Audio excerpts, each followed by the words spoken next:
जी तो नाज़रीन, बात करते हैं ऑस्ट्रेलिया वीएस न्यूजीलैंड के दरमियान सेकंड T20 मैच अभी लाइव जारी है। हम आपको मुकम्मल अपडेट से आगाह करेंगे। इससे पहले अगर आप हमारे चैनल पर न्यू हैं या पहली बार विजिट करें तो चैनल सब्सक्राइब करें, साथ देके बेल आइकन पर कर दें ताकि हर नई आने वाली वीडियो का नोटिफिकेशन आप तक बर वक्त पहुँचता रहे। तो नाज़रीन, आपका कीमती वक्त ज़ाय किए बगैर चलते हैं वीडियो की तरफ। ऑस्ट्रेलिया वीएस न्यूजीलैंड के दरमियान सेकंड T20 मैच अभी लाइव जारी है। न्यूजीलैंड ने टॉस जीतकर पहले फील्डिंग करने का फैसला किया। आपको यहां पर बताते चले ये सीरीज 3 T20 की है। अगर आपने ये मैच लाइव और बराह रास्त देखना है तो पीटीवी स्पोर्ट पर यह मैच लाइव दिखाया जाएगा। और अगर आप इंडिया से ताल्लुक़ रखते हैं तो 10 स्पोर्ट पर यह मैच लाइव और बराह रास्त दिखाया जाएगा।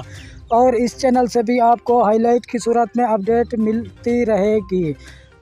नाजरीन, अपनी कीमती राय हमारे साथ ज़रूर शेयर करना कि कौन सी टीम आज का T20 मैच जीतेगी। शुक्रिया नाजरीन, हमारी वीडियो देखने का। मिलते हैं नेक्स्ट वीडियो में, तब तक के लिए अल्लाह हाफ़िज़।